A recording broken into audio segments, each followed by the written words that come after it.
Hi, I'm going to talk to you about solar energy in Latin America, mainly looking at Chile and Bolivia. Okay, so the world population is increasing. Latin American and Caribbean regions' world population is increasing by 1.1% on year on average. This means that the electricity and energy have to be increased to meet the needs of these increasing populations. So, for example, Chile needs to increase its energy capacity by about 47%. Now, that has large implications on our environment and on our Earth in general, which means there's going to be more people that will need electricity access as well. When we think about development and when we think about energy access, we think about how to bring energy to the people, how to bring energy to the households. However, there is not much mention about the environment. There is in terms of what energy or what technologies to use, but it doesn't really look at the impacts on the environment. Therefore, I also wanted to look at the environment and impacts of the world population and increased energy demand on the environment. So, actually, electricity accounts for, or energy production accounts for 2/3 of the greenhouse gas emissions. The IPCC has recently published a report that says that the effects of climate change could be overwhelming and catastrophic. Bolivia could turn into a desert. Now, that is one problem: increased energy demand and increased environmental degradation. The second problem would be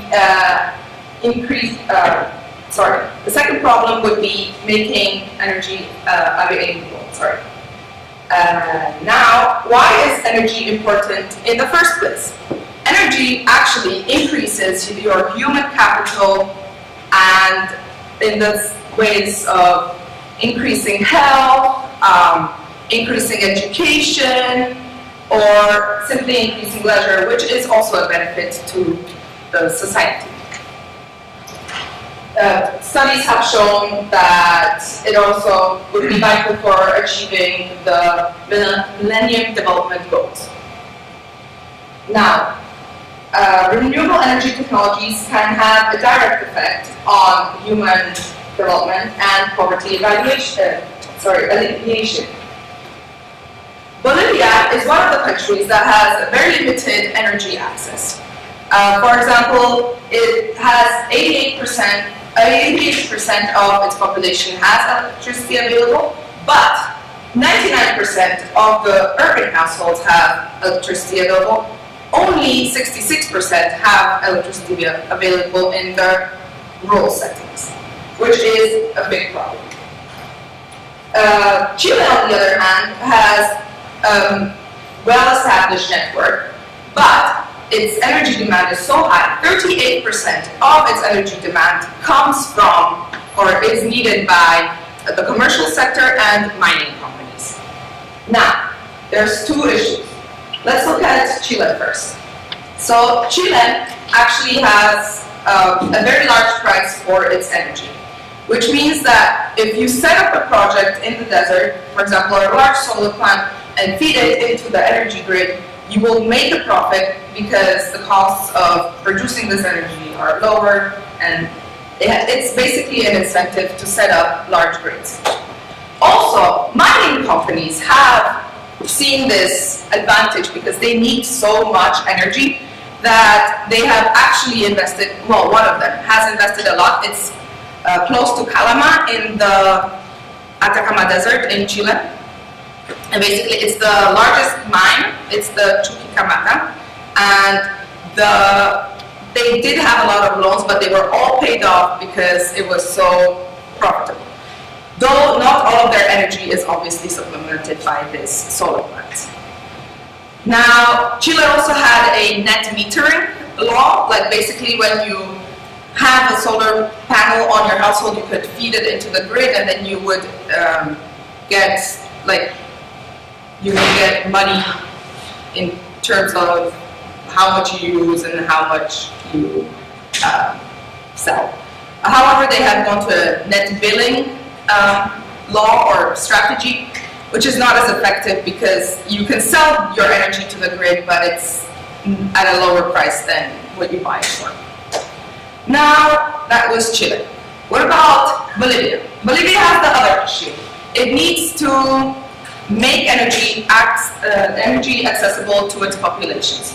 I am so sorry, I totally forgot that I had slides. Can you please move forward? This is in Chile, in the Atacama Desert. This is Bolivia. All right. So the great thing about solar plants, solar panels, is that they're flexible in terms of where they're situated. So you can put on your house, you can make a small mini grid anywhere basically, as long as you have light. Obviously, you need good irradiation so that you get the fullest amount of energy transfer from the sun.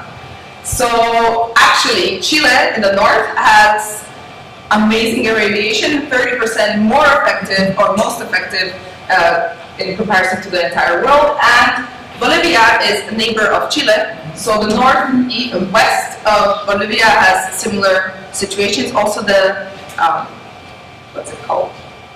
The altitude also helps. So I have talked to people who have been working on projects in Bolivia for electrification, and they say, okay, it's great, we have done impact evaluations, it has improved the life, well-being, blah, blah, but they don't know how to make it sustainable. So I have gone back to my class of community-driven development and looked at the criteria. Financial sustainability, environmental sustainability, social welfare, social sustainability. How to achieve this? I suggest that you would make people pay for the electricity. They already have to spend some amount of their income for kerosene or lights like candles in order to have some kind of energy fuel to basically cook and live. So I suggest metering process. And when you set up these mini grids, have a metering process so that the families, households have to pay for the electricity, which means that the value has increased because it's not just for free, not just anything. They will treasure it more, and they will be able to pay for their battery. This has been done in India, for example, where in a very remote place, they even brought the panels on donkeys, but now they have electricity, now they have seen the benefits of it, and they can pay off the cost of their battery, which has to be replaced. They can also pay manpower and train their locals to, well, there's a few people working on the grid so that it would be sustained. So you would have to train some people, which is community, it's all sustained by the community. All community involvement, which makes it their own project more valuable and sustainable. I have also created a user survey in order to see what kind of initial mini grid would be most appropriate. So you can't make a massive mini grid somewhere where they need, electricity, because they will not be able to pay for it, for example, or something. So if you look at the next slide, so I made a ODK survey. You can download it. It's called Pieces User Survey. Very original name, I know. But basically, this is supposed to determine what kind of mini grid should be set up, how to make it sustainable, and later on you can also make an impact evaluation, see what it was like before, see what it's like after, see what the impacts were, how they treasure it, and so forth. So, what my suggestions would be in terms of solar in Latin America is look at the different situations, look at the different countries. Where is irradiation most effective? How can you make the system sustainable? So, for example, in Chile, you have a huge grid. They're very economically strong, and they could basically have private companies feed in to the grid and have more of an energy available. In Bolivia, on the other hand, it is more sustainable or more efficient to have mini grids so that the rural populations have access to energy. Thank you.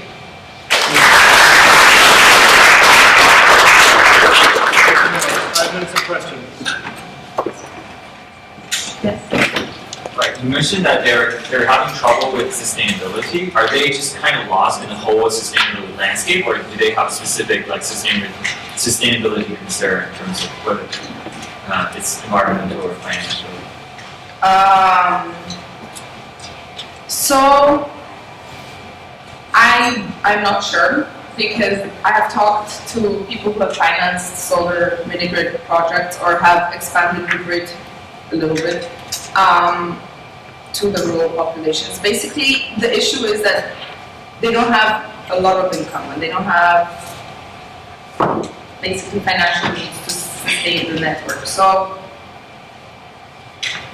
there have not been like specific things that have shown that this is not going to be sustainable, but that is what I've heard from the funders, basically, that we need to look into sustainability. Okay. Yes.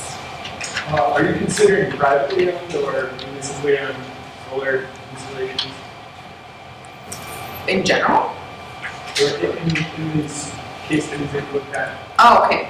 So in Chile it's private, and that is why it has been so popular in the Atacama Desert, because basically there's a large amount of radiation and they can fit into the grid. In the other case, it's governmental and loans made from like the Inter-American Development Bank to implement these projects in Bolivia, because they don't have enough funds to do it themselves, and they don't have any private initiatives either. Bolivia is more of a socialist country than Chile, so they have, for example, their energy facility or service provision is nationally owned and has a mission to make energy available to all its populations and so forth. Actually, Bolivia does have enough energy, like natural gas. It's a natural gas exporter. It's planning to build renewable plants like wind and solar to sustain its own network. However, the problem is that they don't have enough funds to expand into the rural, remote areas, and that's why the mini grids are important, because there's no other energy access to these remote places.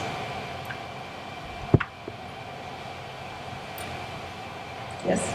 So the idea of mini grid with metering and pricing is very interesting. But have you thought as to how you're going to run this? Is that how are you going to enforce payments? Are you going to be able to disconnect people who don't pay their fees? What would be the or would you entrust this to a private entrepreneur? What's the institutional mechanism that you're going to use? So there have been projects done in India, and this is where I got that idea. I think that when the community, initially the funds will not come from private entrepreneurs. There are not many, and the government has this mission. So if the government makes loans to the Inter-American Development Bank like they have, or if they get other loans from other international organizations, they could implement the projects. And then the metering, I believe that if you, for example, implement some kind of connectivity initial installment, so that you don't have the incentive to back out, and then when you see the effects, like the positive effects of electricity, I think they would be able to pay the cost of electricity according to how much they have spent. Is that answer your question somehow? Yeah, the question is how do you enforce the payments, right? If we can distribute electricity, are you going to be able to Well, disconnect? if you don't pay, then you don't Disconnect? receive it. Yeah.